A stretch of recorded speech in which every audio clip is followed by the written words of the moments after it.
Hi,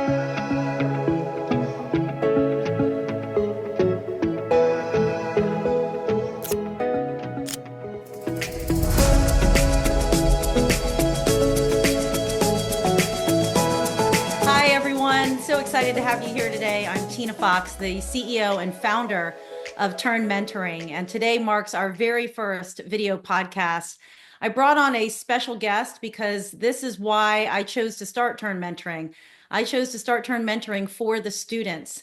The students are this extension of our future. They are somebody that reminds me of my past. And in going back to my own alma mater, I had a chance to connect with many of them. And so I wanted to bring on a student. Today we have Jordan Black, who is a student. He's a senior at Virginia Tech, and he is graduating in 1 month. So we're getting him at the very tail end. He's also a participant as a mentee in TERN Mentoring. And so we wanted to have Jordan come on today just so that we could have a conversation about what mentorship's all about, his own experience, and maybe find out a little bit about where he's headed now that he's completed his post-secondary degree. So everybody, big warm welcome for Jordan Black at Virginia Tech. Hey, Jordan. Hey, thank you so much. That was very nice of you. I appreciate it. Yeah. So tell me, you got 1 month left. What's this last month look like for you? I wish I could have let you know a little bit sooner, but I actually have up until December. I was supposed to graduate in May, but I changed my major from business real estate over to business management, which is tacking on about 5 classes of in major courses that I haven't fulfilled yet. So I do have that six extra months, those extra months, but it's all right. I'm looking forward to one extra semester and closing it up.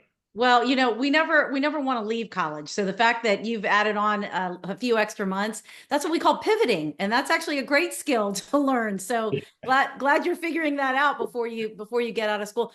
So why'd you switch your major?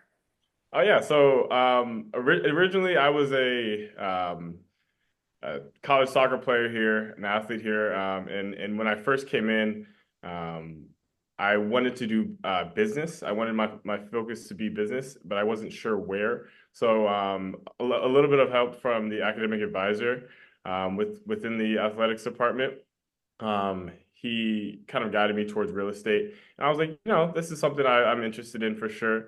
I had a little bit of background in it, and I soon realized for myself that I really didn't want to go to school for 4.5 years at this point just for real estate. Mhm. And I knew that business management was something that suited me more as a person. So once I had the chance to declare my major out of real estate and kind of figure that out for myself for the first, 2.5 years, 3 years here at school, that's when I decided I wanted to go to business management and kind of have a more of a broader view on what I can do and what I'm capable of moving forward out of college post grad. So So I wanted to go back a second because you mentioned something very important about what brought you to Virginia Tech in the first place, and that was your love of soccer.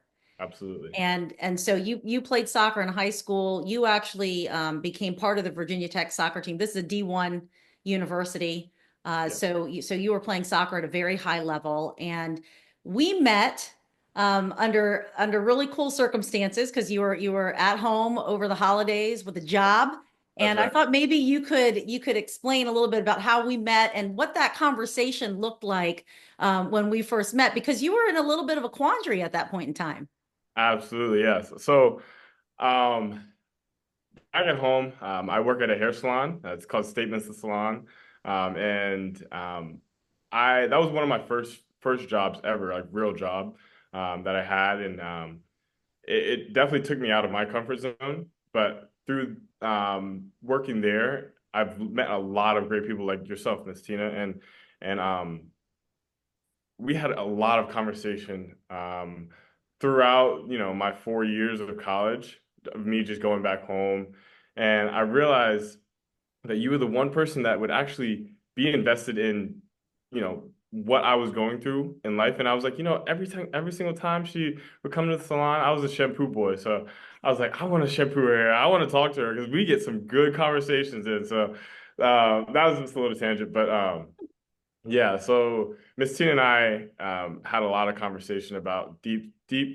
decisions that I had to make in terms of my like college career and what I wanted to do with my life. And we I was on the fence because I knew I was going to enter the transfer portal, but there was a lot of factors with this after my junior season of playing soccer. Um, you know, leaving a great university where I'm at right now, and is it worth it where I would actually be getting more out of playing soccer for those 2 extra years somewhere else, who knows where, and is it worth, taking that chance for myself as well? So that is a conversation that we had over many, many different days. I'd say throughout the course of probably about 2 months. And ultimately, I decided to, go into the portal. I didn't like my options as much as um, I anticipated, but that's why you said pivoting. There's so many different ways of life, and there's so many different obstacles that you're going to be set in front of, and um, I think that there was no wrong decision ever that I could have made. And with the help of Miss Tina, building my confidence in certain aspects of just going for it, that's why I just was, like I said, confident in whatever happens, and that's why I ended up here ultimately. And I just wanted to continue and finish, my career here as a student. So. Well, you did all the work. We just you were open to a conversation, and I was happy to have it with you. And besides, you did a phenomenal job in washing my hair. So there's that too. But way to give statements to the salon a shout out to Oh yeah, the owner Nikki Lee, founder owner. So we always love female founder owners. We got to give her a shout out too. absolutely. So you can look her up, Statements of the Salon in Woodbridge, Virginia. But in that conversation, it was really, the decision was always yours, the thought process was always yours. I was just happy to ask some questions of you. But I remember, I mean, you were close, right? You had already packed up 95% of your stuff, Right. heading out of Virginia Tech Mhm. that holiday season, and you were really on the fence as to whether you were going to go back or not.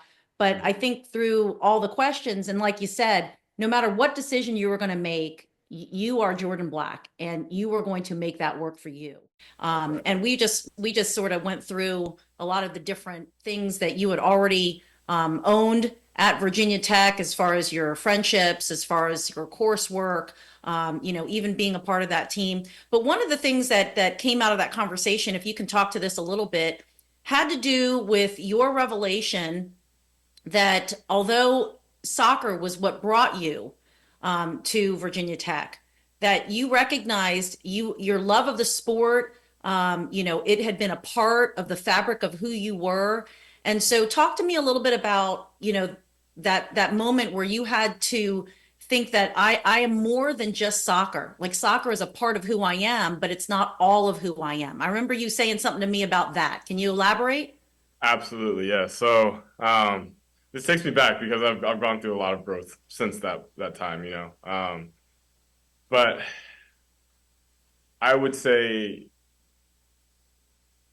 since I was a little kid, honestly, I've always been involved in sports. Always doing something when it was getting out of school, a few hours, do some homework, going straight to soccer practice, and it was my schedule every day. And so that's all I knew.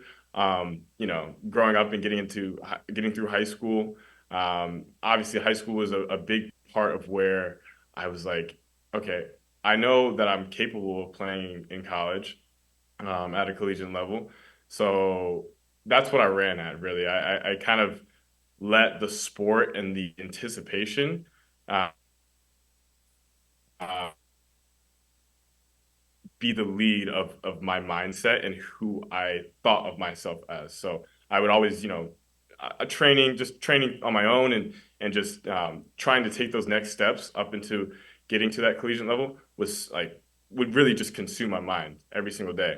Um, I say that because when I did get to college, that the college athletics, you know, being a college athlete on its own, um, that was a big role.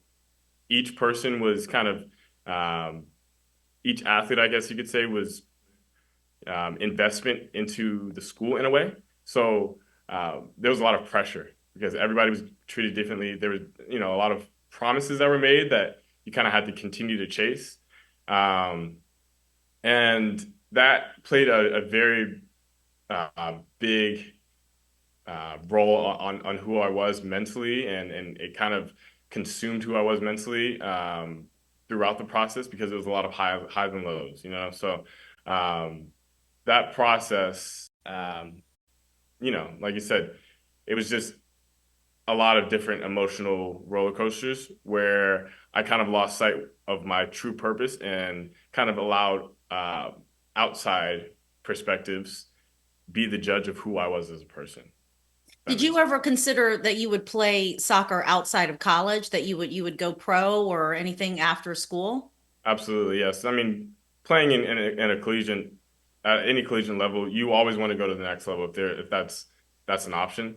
So while we're here, that's all of what anybody else is thinking.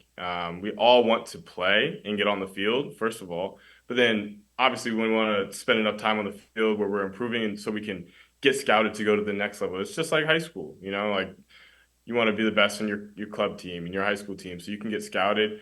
There's always that next level, what's the word I'm looking for? Next level chaser or You have a goal that you want to yeah, achieve. Yeah. yeah, goal or ambition. So that's always something that's in the back of all of our minds. Obviously, we want to win, but Now, I was never that's a what you want to. collegiate athlete. That's just not who I am. I'm not somebody who excels in a sport. I love them. I love being a Pretty quick. fan, but I didn't have the coordination. Okay. That being said, I remember that there was a lot of support for athletes, and I'm assuming that continues on today is the level of support that happens for the athletes. But talk to me a little bit about, you were saying there are these thoughts that you had about goals after college and going pro and everything. Like, is there somebody who's helping guide you through that? What happens to an athlete when they get to school and they have their coursework, they've got all of their practices, they've got to do games and all this stuff. You're busy, and so how does that work out as an athlete? I'm curious. For sure. So it's a job. It's definitely a job. Everybody who is an athlete in college knows that. Because you're not just a student here, you're a student athlete, of course, but a lot of times I would mistake the student athlete in that order for the athlete student because, my days were based around, okay, today I gotta bust my ass, excuse me, I gotta bust my butt, to uh, do the best that I can in this training, and I'm gonna give every bit of effort because I want to get that, that next spot. And then it was going to school, Mm. and that is kind of where um, there was an imbalance for me because I would let my mind be consumed on what I would, what I was striving for. And of course, there were resources for sure. We did have a lot of counselors, and Virginia Tech does a great job with providing, that support if needed. But Were re you using them? that's what I was going to say next. Reaching out was the hardest part because you didn't want to feel like you were an inconvenience to somebody else, or you didn't want your coach or somebody else to know that you were kind of struggling mentally. So then they would kind of, you know, put you on the back burner because you didn't want to like, seem like you were struggling because you wanted to be the best overall athlete, student athlete, so that you could, get that foot into the door. But yeah, I would say honestly, reaching out and knowing who I could reach out to, where it would be a comfortable connection where I could truly sit down and talk to whenever I want comfortably, that was pretty difficult for sure. So was there anybody that you chose to do that with? Um, so we do have a psychologist here in the athletics department. His name is Gary, but he's a great guy. Don't get me wrong. Gary has helped me out with so many different things. Once I actually discovered his talent and his counseling. Mhm. But that's kind of about it. I would always resort back to just calling home, but and that is not necessarily a great depiction because of there's different things that I'm going through that they don't see at home, like friends and family. And it's hard to kind of explain and then also give them reassurance that yes, I am doing well. I am staying above water when in reality I'm like, dang, like I came here, I have all these people from back home that are like, you are like the top recruit from the area, big school, Virginia Tech, rah rah. And then you get there and you're like, oh shoot, like I am not near the best at all. Like this is a struggle. But that's where, you know, resources like yourself and people back at home where I can actually go home and talk to, that you guys came and help in so many different ways. So So you've been through this now. You've come out the other side. I thought it was interesting. You kicked off by saying, "Oh gosh, you're bringing me back to something that I feel like is so long ago." yeah, But to me, it's still very, even though it's a couple years ago, to me it was still very real and it's very raw now because in that moment, I remember the struggle that you were going through, in your own mindset. It was almost like you were there amongst the trees and you couldn't see the forest. And it was just an opportunity for me to help give you a little air support in that. But now that you've gone through all of that and you've made your decisions, you seem very happy with your decisions. What would you say to future college athletes now that you have this wisdom behind you? It's not just knowledge, you now have the wisdom. So what wisdom would you pass on to those college athletes coming behind you? yeah. So I would say the first thing that comes to mind when you ask me the question is find your happiness. And it's very broad when people say that, but like what is your purpose of going to said college to play said sport? Is it to prove back at home right or wrong? Is it to prove that you can do something for somebody else, or is it to actually bring you the joy of life? In doing whatever you're doing. So I say that because going to college on its own is a big task. There's a lot of responsibility. There's a lot of change, especially coming out of high school. That's one thing I realized, and I don't even think about it as not, enough as I should. But that change from moving away from home for the first time, really ever for a long period of time, and then having new responsibilities, like you're on your own, and especially for college athletes, that just puts it on another level, on another pedestal of responsibility. So with all the responsibility, I'm trying to say there's got to be a purpose and there's got to be joy in what you're doing every single day, because if you're just doing it because you feel you have to prove something right or wrong, or you feel that you have to uh, what I'm trying to say is if you feel that you're not gaining the joy out of it personally every single day, and it's not uplifting your spirits every single day, then just reconsider it, because there's so many other things in life that will bring you so much more joy than playing a college sport, because they don't So tell you a lot of different things about it. But yeah, well, you say find your happiness, find your purpose. Which the question that I think a student audience would say is, or not even a student audience. I mean, I have adult friends, that have been out there in the workforce for 30 years, and they're saying, well, how do I find my purpose, Jordan? Like what did you discover about yourself in, your decision to stay at the university that recruited you for soccer, but move on more on the academic as opposed to the athletic? What was it that you decided was your purpose? What was your joy? okay, yeah. So I realized I was more than an athlete. Like I said, all of my life and through high school and most of college, I was my purpose was to excel at a sport and then also get my grades and to also graduate. But then I realized, what happens when there's no soccer? What happens if I get injured? That's where I had to really like ask myself, is this what I want to do for the rest of my life? There's no way I can do this for the rest of my life. So through that thought process, I kind of had to reconstruct my purpose and who I was as a human. You know what I mean? So um, that's when I realized I am capable of so much more than just kind of keeping myself in this athletic bubble, you know?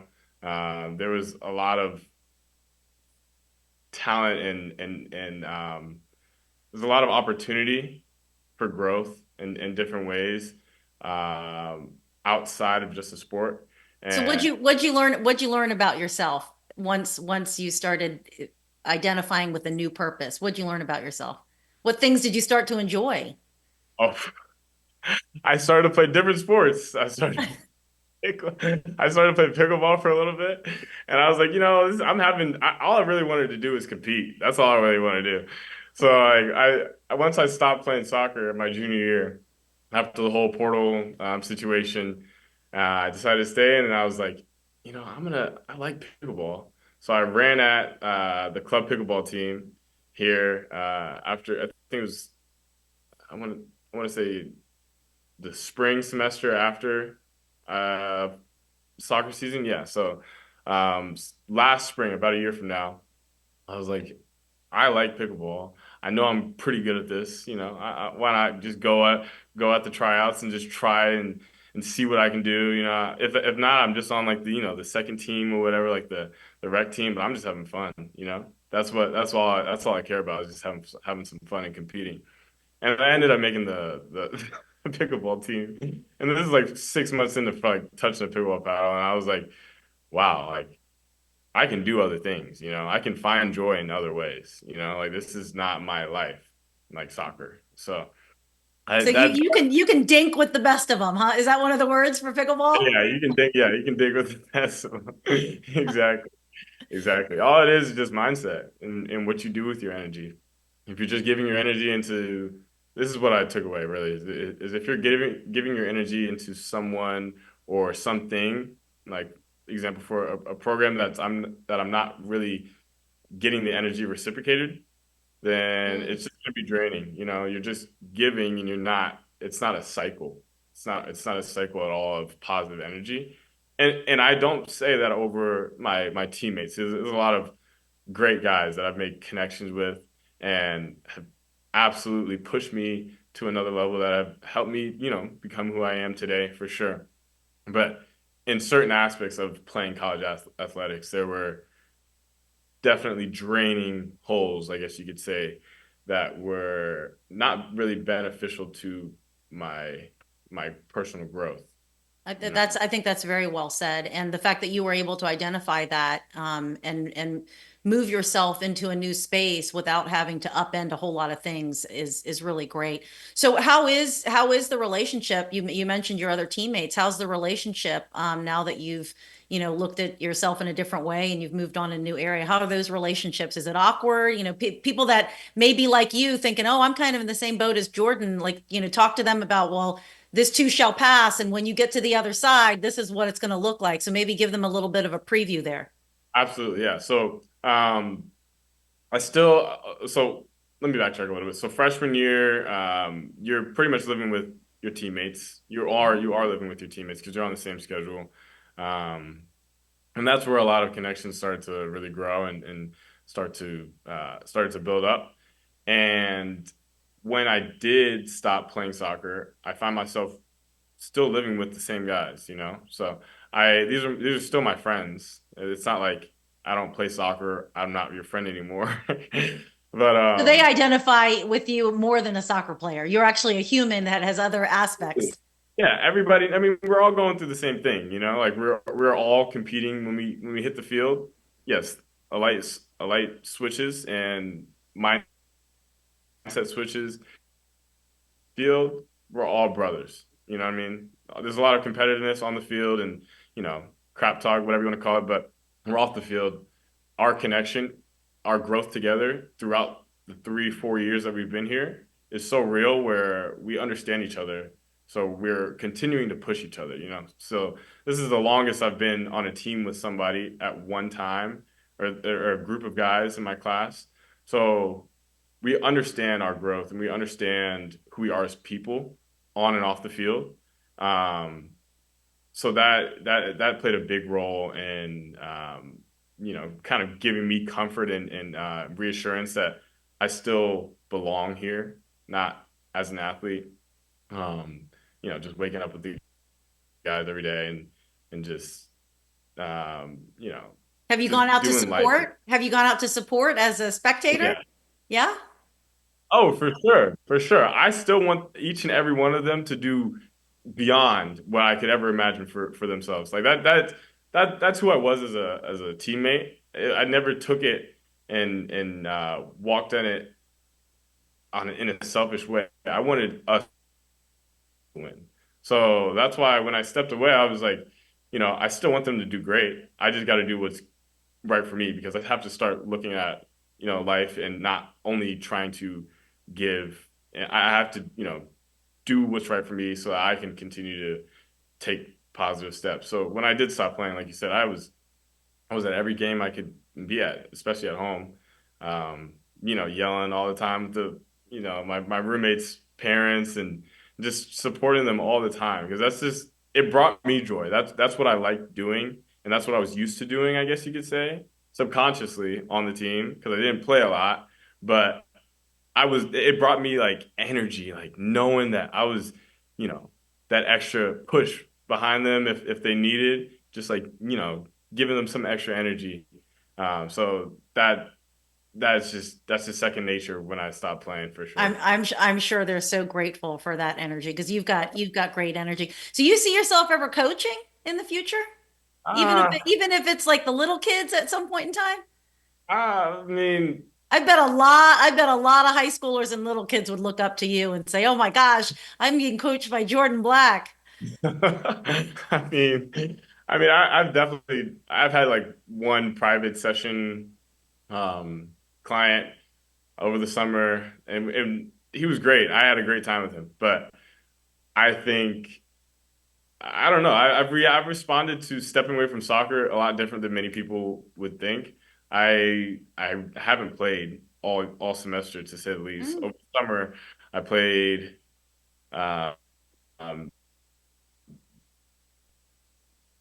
on his co-ed team, and when I tell you, I I mean everybody handles it different. I'm walking away and I'm not so eager to go back into the sport right away, and I think that's because um I just needed a change. Like I said, this is all I've You done. never felt burnout, did you? Did you feel burnout or you just needed a change? It's not that I felt burnout. I don't think that's what it was. I think the environment burnt me out, but not the Mm. sport.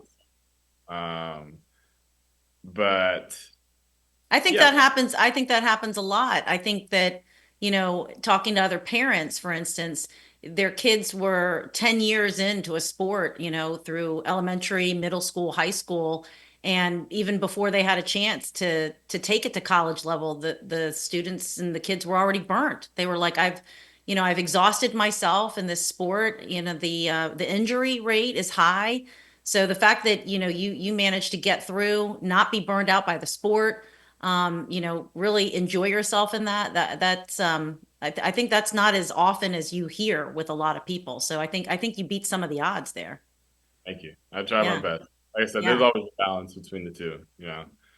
So All right, so let's talk about you, the academic, now. So yeah, we know Jordan Black, the athlete. How about Jordan Black, the academic? So I get to meet you. You're in management in the College of Business over there at Virginia Tech, and you're taking a concentration in real estate. And we start talking about an opportunity where I thought, hey, why don't you enter into the TERN mentoring program and we will connect you with the mentor who can support you in yeah. some of your goals. So I guess the first thing is, you had been on campus at that point in time. You were a junior when we met, right? I would say so. I think I was either going into my junior year or just back for break or something like that. Yeah, like early in. Early on. So you are taking all this academic coursework, and I guess one of the things that I always talk to students about is, you're going to get your coursework, you're going to work with hopefully some student advisors, hopefully you get some good professors that are engaged with you. But a lot of times students, I call it the three Ps. They have their parents, their peers, and the professors, right? That's the sphere of influence when students are going through college. And so you Oh, had a little bit extra. You had your parents, peers, professors, and you had the college coaching staff, right? With your team. But tell me, how is mentorship different than the coursework that you are taking, on campus in your classes? How are they comparative? How are they different in your mind? sure. Yeah. So that's a great question, actually. I would say the first thing that comes to mind when you ask me that is there are so many different ways of uh, making a conversation personable. Um, in class, we learn. Okay, let me backtrack a little bit as well.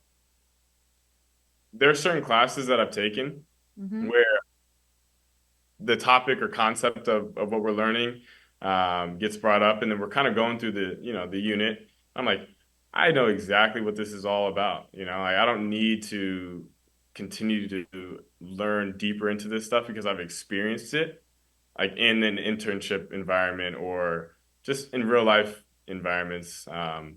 So I'm fortunate for that.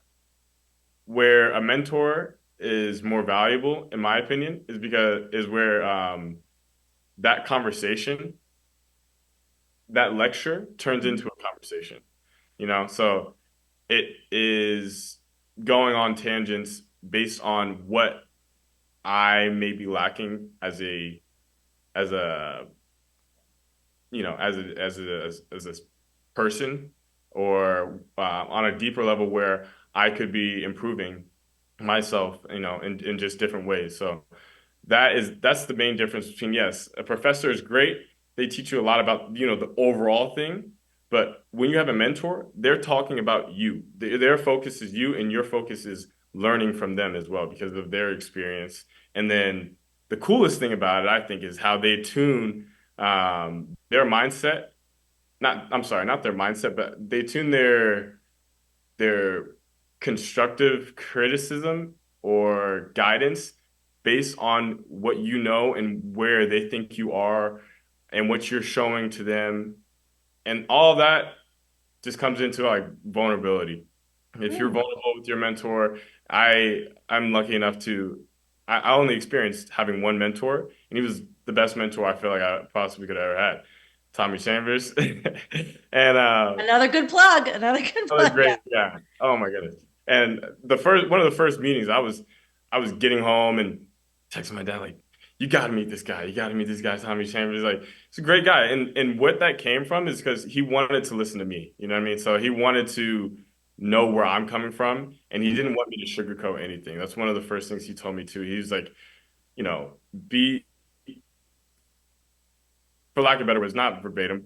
He told me, just be real, like just be yourself. I want to know the truth, like what you're really going through mentally, and like the struggles in certain environments that you feel like you may be lacking. And I'll tell you how to help you, tell you about how I've been through certain situations like this, but also I'll give you a little bit of extra advice in these areas and see how you can use them, and we'll be back and I want to hear your feedback. And in certain instances like that, that's where um, I just find so much joy really in like thinking about the mentorship and the connection that I've built up with Term Mentoring and Tommy Chambers and what I've gone through. So there's a huge difference. Huge Well, difference. so what's interesting is you said, so, you had mentioned, well, I'm there, they are meeting you where you are.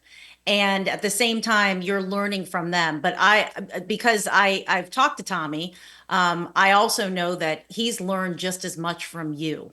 And I would say that's the same for me, in our conversations, is that one of the greatest gifts in being a mentor is you do get to be real with someone. You do get to serve your younger self in a way where you're like, wow, this is pure potential sitting in front of me.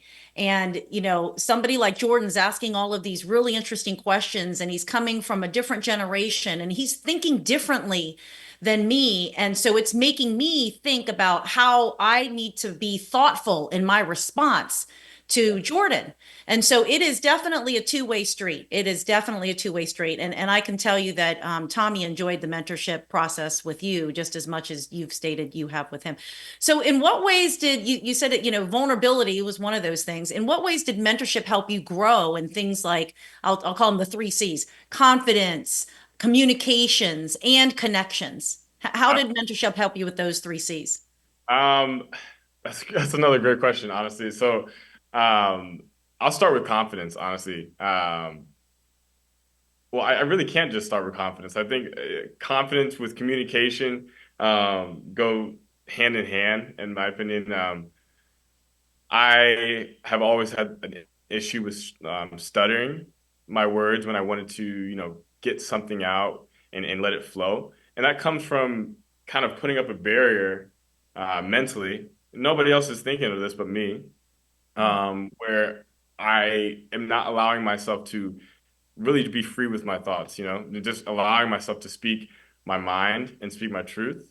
And Tommy taught me a lot about how confidence when you're in a room um, plays a huge factor in reflecting your um, the way you communicate with people and how you connect with people. So that's one thing I've taken away is that you know your confidence comes from within. You have to believe for yourself that you're capable, and having that mentor kind of just gave me that reassurance that look, this is a safe space. We're working on these things, Yeah. and it's not like a lesson where he's teaching me how to speak. It's nothing like that. It's more so like just talking through deeper things and asking me deeper questions on where this may come from and how he relates to it and sharing how he's grown from it in certain aspects. And that goes with so many different things, not just communication. But Awesome. So what about connections? I mean, has having a mentor, you only had one in the program, having one mentor, did that open up new doors for you as far as networking and connections? And if so, how?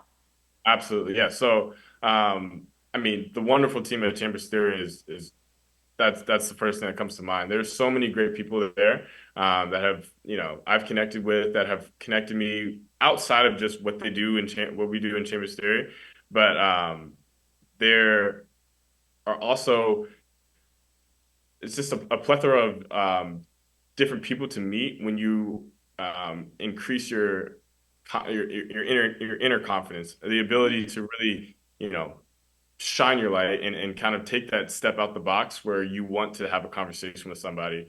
And I think this ties really back into um, just being here. A lot of times I wouldn't start conversations with certain people.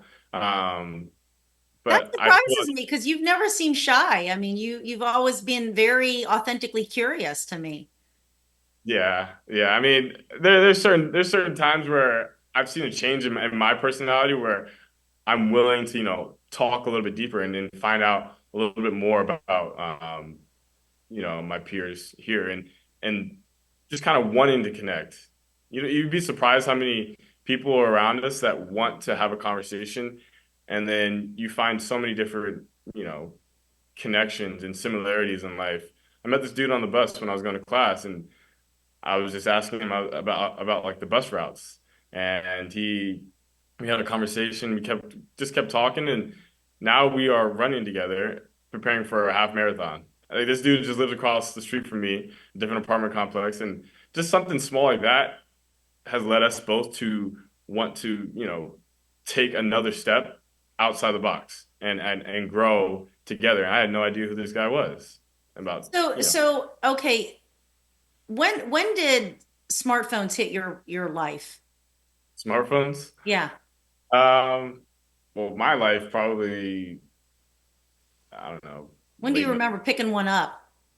Uh, I mean, I definitely used my parents' smartphones when I was younger. They didn't let me have one in middle school. I think it was like my eighth or ninth grade year. They're like, okay, you can finally have like an iPhone or something like that. But Okay, so you had it throughout high school and certainly through college. Oh, for sure. The reason I ask is because what do you think was holding you back in communicating with people? And you read all these reports about and now school systems are actually banning cell phones and they're making people put them in, little lockers and little pouches and stuff so that the students can focus on class and focus on each other and focus on the teacher. So what do you think has been, one of the reasons? Again, you seem like a very approachable guy. You've never seemed to have an issue in chatting things up, at least with me. And I've seen you around other customers and stuff. So I'm like, no, this guy doesn't have any issue talking to people. So now hearing you kind of confess this, I'm wondering, well, what would hold you back from you're on a college campus with people that are doing the same thing as you, and you're a recognized athlete. So what would hold you back from talking to folks? I mean, to tie it in with the phone and smartphones, social media is huge these days. Um, there's so many different ways that social media has kind of consumed the individual, and especially like 20-year-olds like us in college. Everybody's walking around with their phones. I don't know if you see people behind me, but like everybody that comes out has got their earbuds in or looking at their phone. So that's why I think it was. That's why I think when I mentioned it's harder to talk to people Mm. um, with low confidence. It's because you don't know how they're going to respond. You're like, okay, well, why are you talking to me? I thought the norm was that we just walk by each other. Nobody speaks to each other the entire day, going from class to class in passing. I see this person every day. I'm never going to say hello because we're both on our phone.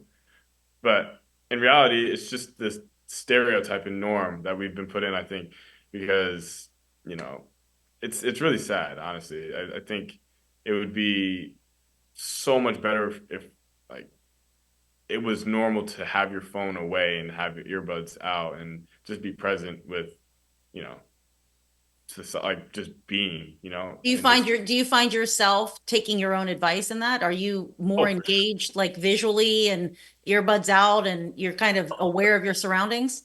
Yeah, for sure. In a way, I mean, I on Tuesdays and Thursdays I have four back-to-back classes, so it can get a little overwhelming sometimes with two exams a day, and then I go and do a quiz in another class and take notes fast in another class, Hmm. um, and I'll use that time especially this semester. I use that time to, leave my earbuds in my bag, put my phone in my pocket. I don't want to text anybody back right now. I just want to walk 15 minutes across campus to my next class. And it just allows me to kind of just be present with myself and kind of just be back in the moment. Like there's a lot of things that are happening around us that we don't realize, and it's causing us to be stressed and kind of, you know, get overwhelmed with the way that life is going because we're allowing these things to just be in our head.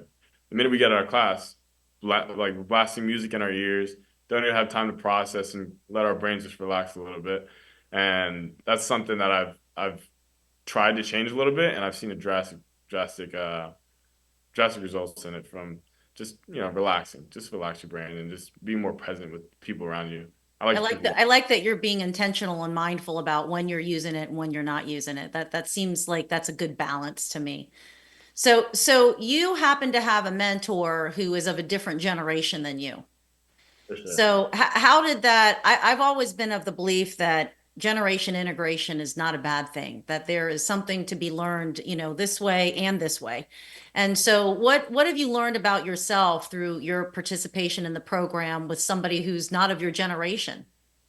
Yeah, I mean that's a great question. I would say honestly, there are a lot of things, and at first you caught me off guard when you told me that Tommy has told you that he's learned a lot from me because that's not necessarily what I think about first, but I mean it does make sense because times are changing. The way that people interact with each other um, in a business setting is so much different now than it has been. I'd say probably about 15 years ago. So it's really cool to like bounce questions off of each other and kind of in a way challenge each other to think a little bit deeper into the topic that we're on. There are a lot of times where um, I've, had a little more experience, I guess you could say, in a certain situation, and using Tommy's like past experiences has helped me. And kind of going back to the, what he's experiencing in his like standard way of life, and allowed Can me to you kind I'm sorry, as you're saying that, I'm thinking, I feel like there's something you want to say, like you remember something. So is there a specific moment or conversation that you're like, wow, this is going to have lasting impact? Like, thank you. I'm taking this. I'm sure he gave you a ton, of, but maybe there was something in particular, like something, you guys went over one day, or you were just sitting around and just having coffee or whatever the case is. What is that thing for you? um, What will you remember from him? well, the what I definitely can remember is one thing Tommy would do would be like in the mornings or just whenever we're kind of just like slow, the team is kind of just, getting into the motion of things. He'll bump into the room and then on the board, all right, you, three things that are motivating to you today, or three things you learned this past week that you want to share. And it just gets everybody back on their toes, So that's something that my parents have kind of, you know, used with myself and my two older brothers, but like, just quick math problems when we were little young, like little kids in the car, like, all right, Jordan, what's this time, blah, blah, blah. And What's the it kind airspeed velocity of an unladen swallow? Anybody who's my generation will know that, but we'll talk about that another time. But yeah, so they would tease you about math questions and stuff. So Tommy of did like a pattern interrupt, and I should tell the audience that you started out in a mentorship relationship with your mentor, but because of the relationship that you built and because of who you were offered an internship, yes, and you became an intern for his company. So that is not something we promise, but it is something that happens, because the student and the mentor, we just put together the collision space for the right, relationship to take place, and we provide the guide work for it, and we provide the time frame in which it happens. But it really is amazing how people like you can end up with additional opportunities. So you ended up in this internship, and what he did that morning, I guess it sounds like, is, I call it a pattern interrupt, right? It's something where everybody's kind of coming in, they haven't even finished their first coffee yet, but he's starting Mhm. to, throw out the questions to get people thinking and on their toes. Yeah, And so the absolutely. the pattern interrupt was something that you'll always remember because you're like, oh, I got to be on my toes. Yes, for sure. Because you never know when he's gonna pop in and you're not on your P's and Q's completely, 100%. You might be that 95, and you're like, this is a reminder that someone is always watching. And it's not even just like micromanaging. I don't mean to create this picture of Tommy like, oh, checking in and he's trying to catch anybody doing something wrong. Never, never that feeling. But I'm just saying in terms of, you want to always do your best for yourself, but for the people around you and for what you're doing your best for. There's always a purpose, an underlying purpose for everything. So um, that's definitely something that I took away just from being in the environment of Chambers theory. So That's yeah, great. You talked about, you never know when somebody's looking. yeah, And so I'll share my one little story because you made me think about it.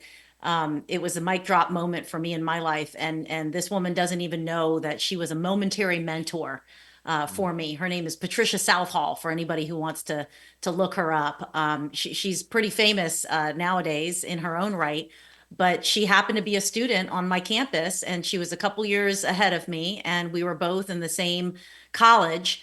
And I just kept noticing it was in the 90s, so we were in grunge. And for those who don't know grunge is like two sizes too big, definitely not ironed, and just hanging off you. And there's no color about it either. We had gone away from like 80s neon, and now we were like void of color. So anyway, so this was my outfit and everybody else's outfit walking around this campus. And I was on a mountain campus. And I remember I kept seeing this woman who was dressed impeccably and she wore kitten heels. And so kitten heels are like little heels, right? But we're on a mountain campus. So nobody's wearing kitten heels on a mountain campus. But anyways, I just kept looking at her. And one day I finally, just like you with the guy that you met on the bus, this week or the other week, I mustered up the courage to go up and talk to her. And I was just curious about, like, who are you? Why are you always so dressed up? Are you getting ready for interviews that I don't know about? Like, what's happening here? Are you a new Yeah. professor in the college and maybe I'll get your class? And she just looked at me and she said, "No, I'm a student just like you." And I said, "Oh, well, how come you're always dressed like you're ready for an interview and those heels don't look very comfortable?" And she said, "Well, the way I see it, you never know when opportunity is going to rise to meet you. And I just want to be prepared for it when it comes." And my mouth was on the floor because I was just like, the words of wisdom. I remember rushing back to my dorm room and basically giving away all my clothes and finding the best outfits I could find because I was like, I want to be ready for opportunity too. It seemed like she had no hesitation with that one at all. She was confident with it. She wasn't putting on an act at all, you know. Well, she went on to be Miss Virginia. Oh, Yeah, okay. and she's a public speaker. She's yeah, so she was blessed from the minute she walked this earth. She owned herself from the second that she decided to come on this planet. And yeah, and I was lucky enough to be somebody who asked a question one day, and I'll never forget that. So kind of like with you and Tommy, we've got these moments in life. Oh yeah, for sure. For We've got sure. these moments in life. So, what would you share with students? You had a great experience. That's why I wanted to chat with you today. You're moving on to bigger and better things. But what would you share with students who are curious about mentorship? Right now on college campuses, it's a little bit of a chaos and confusion. There's a lot of budget cuts that are going on. Higher education is always top line of news, and it just seems like there's a lot of people that are scrambling to really support the students in that collegiate to career transition, and that's where we at Turn Mentoring want to make that difference. We want to be the air support with our program and our ability to connect the alumni back with the students. But a lot of students are not aware of mentorship. They don't take part in it. They're nervous. They're like, "What do you mean? I got to talk to a stranger? What are we going to talk about?" So what would you tell these students about mentorship? Yeah, honestly, the first thing that comes to mind is it's a no-brainer, really. It's if you find someone whose purpose is to help you and to, kind of guide you through where you are in life and answer your questions based on their experience, their real experience, it's a no-brainer, Like there's so much that you can take away from just allowing yourself just to be relaxed and I keep saying this, but honestly vulnerable. That's the only way you can grow is if you just get outside of your shell. There's no way that you're going to grow if you're getting your advice off of Instagram and allowing Instagram or TikTok to, be the true teacher of what you are looking for. Because that's not real. They're not preaching and they're not teaching um, certain things based on what you've experienced and where you are in life right now. So I'd say for students, um, you know, there's this ties back to the social media point we were making and how it's kind of just, consuming the way that this generation is thinking and kind of where we're getting our information from. Um, but with mentors and like through mentorship, you build a connection. And not only are you building a connection, but you're building a relationship, a personal relationship with the person in your mentor. They're giving you real advice. Um, you're learning how to communicate and how to step outside the box. I keep saying that, but it's really the truth. Like, you're getting outside of you're taking that step outside of where you used to be. You're growing as a person, and you don't get that when you aren't participating in mentorship. So I've only found myself eager to want more mentorship throughout my entire semester. I did it with TERN mentoring this past summer, but there's so many different things that I've learned and that I've taken from it, but it's hard sometimes when you don't have that, that schedule where you're meeting again and you can talk through certain things that you didn't realize that you might be struggling with. So I'm honestly super excited to go back and to be home for the summer, and just ask advice from people that I trust and from people that are, willing and wanting to help me. Um, like for example, like Tommy Chambers. There's so many different questions I can ask him throughout the day, and I can get a real answer from him about it. And obviously, I can give him a call, but you know, just having that schedule at least once a week, that is something I really look forward to. So, like I said, it's really a no brainer, and wanting to grow. If you're wanting to, take that extra step to uh, to grow as a person So in your you career. you went through a program that was organized, right? So mentorship can be, like you said, it can be super unstructured, where if you've got the ability to go out and talk to people, you might want to find somebody on your own and just have a conversation with them, and you can learn something in that conversation. We can always learn something in a conversation if we're really thoughtful about it. But what you enjoyed was that there was a level of structure.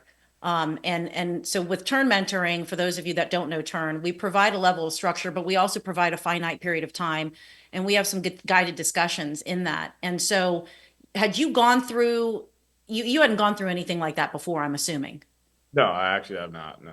So can you talk to, students who are, if they were to look to get into Turn mentoring in one of their classes, um, what that structure was like? Like, was it easy? Was it overwhelming? What was that like for you? As far as, this is my first mentorship, and it's in a structured, finite kind of program. Right, right, right. So I would say my first meeting, I didn't know what to expect. There were multiple meetings down the line, but I just knew that the first meeting was on, a Monday, for example, or Monday or Tuesday. And the first step to that meeting was finding the right time between the both of us to actually sit down and have that solid hour for each other to, be focused on each other. Um, and I think that's a great first step, and kind of, wanting to, uh, you know, be on the same page as someone else in terms of like scheduling. You have to be on the same page. So that was the first thing that came to mind when I scheduled my first meeting. But then throughout time and throughout the weeks and the months, there were certain times where either myself or Tommy was were a few minutes late, to the meeting, and um, if it were ever me, Tommy, I would tell Tommy, look, I'm so sorry. I'd be very apologetic and tell him like I'm running a little bit behind, like this, that, and the other, and then he'd be like, it's okay, I understand, but then he would say one time he might be running a little late because of a meeting that he had prior. Mhm. Um, I would tell him, no, no, it's totally fine, no worries at all. And he's like, I don't want you to keep telling me that, because if I am late again, that just shows that I'm putting myself on a pedestal where I can be late and it's fine, but if you're late, you see how bad you feel already, and I haven't even, put that energy on you. I don't make you feel bad about being a little bit late to a meeting. And it's something so small, Mm. but it's something that I took away where I was like, that is true. We should hold each other accountable, because Mhm. that's the only way that both of us are going to grow. Because ultimately, we are learning every time that we, have a conversation. But my purpose was to gain insight from him. His purpose was to, give more to me, that he could, but he would only know that if he knew who I was as a person. So, building that trust equity, I think that was the biggest thing, is that we could both hold each other accountable, and that could continue to grow over time. Um, and that's where, the structure of scheduling kind of wrapped everything together because we wanted, you wanted to have something to look forward to and to, add something onto your schedule where, it's just a more, what was the word I'm looking for? It's something to, you know, kind of build on Yeah. in a sense. I don't know how to put that in better terms, but No, I uh, think you do. I think that sums it up real nice. I want to touch on one more thing, and then I just want to close it out with some of your final thoughts because you've been so great today, kind of going everything from your freshman year and the athletic aspect, and moving into the academic aspect, and now moving on to the final semester of your time at Virginia Tech. So you mentioned vulnerability, and I want to touch in on that because you put in so much of your time and effort into the mentorship relationship. And I think you got out as much as you put in. And that's obvious in the way that you've shared with me over the times that we've had a conversation. But can you talk a little bit about that vulnerability aspect? Because you seem to be in touch with who you are. You've gone through a lot of growth yourself. Some folks may look at that and say, vulnerability, like, what is that mamsy pamsy? Like, I'm not going to share, certain aspects of myself. But what would you like to say about this concept of vulnerability in mentorship as far as what that yields for you in conversations and in learning? So what would you tell people about the whole vulnerability and not just students, but also for mentors, because it sounds like your mentor was as equally as vulnerable towards you as you were towards him. So tell me what that meant to you. What is this whole concept of vulnerability in mentorship? yeah. So um, it's you can kind of relate mentorship to counseling in a way. Counseling, you're kind of working to uh, like um, counseling, you're kind of working to heal in a way, and mentoring, you're kind of working to grow. But the change is the common denominator in that. So like you want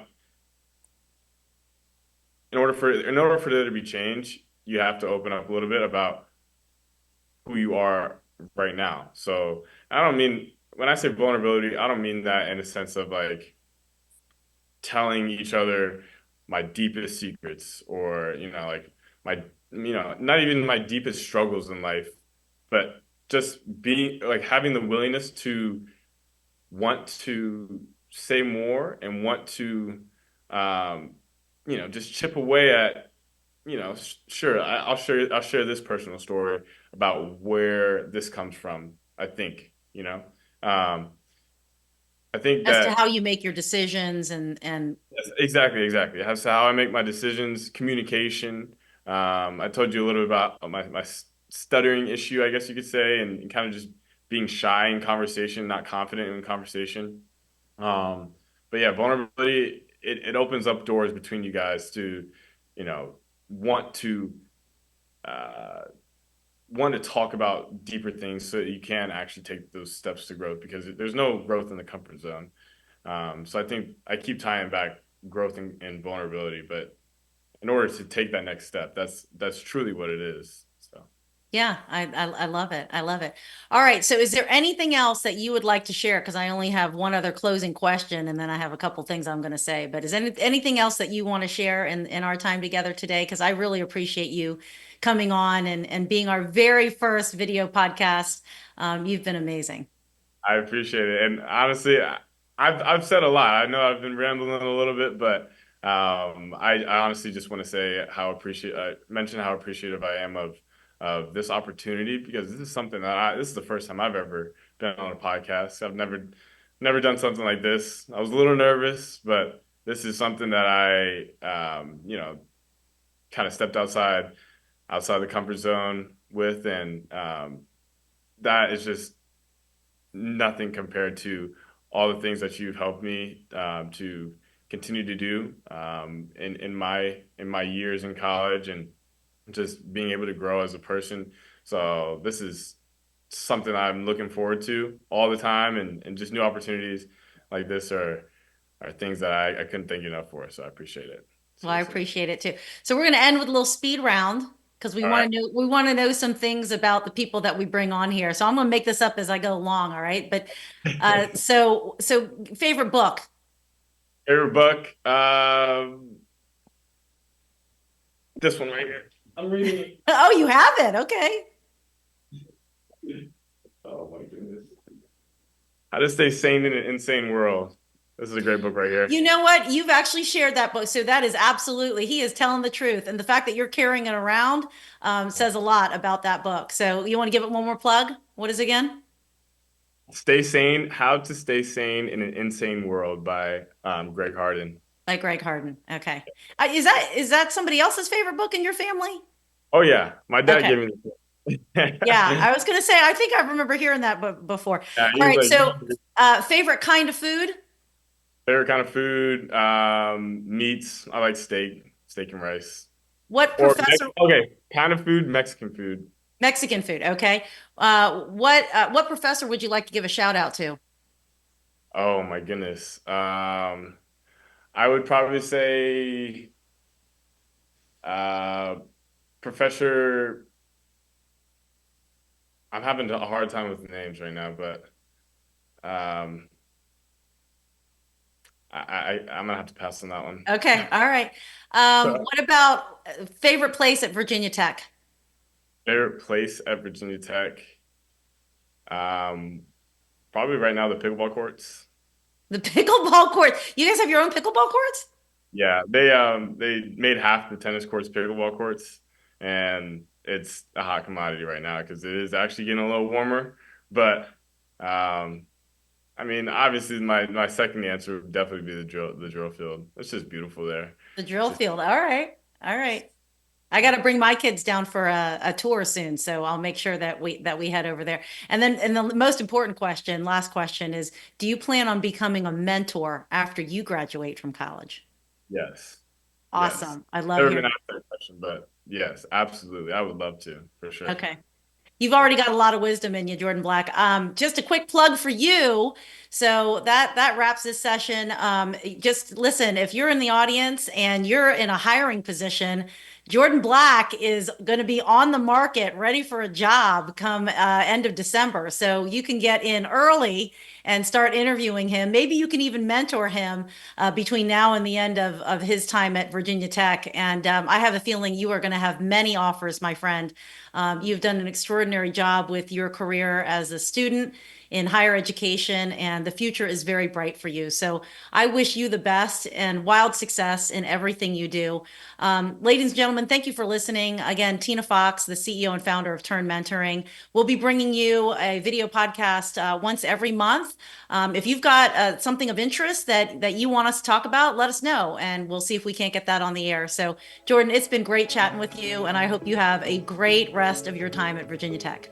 Thank you so much. It's been a pleasure. I appreciate it so much. All right, I'll talk to you soon. All right. Thanks for joining us on TERN Talks, the TERN Mentoring Podcast. Want to spark change through mentorship? All of our guest information is in the description below, but be sure to like, subscribe, and share, and tap the bell so you never miss a moment to grow, give, and connect with TERN Mentoring. Let's rise together.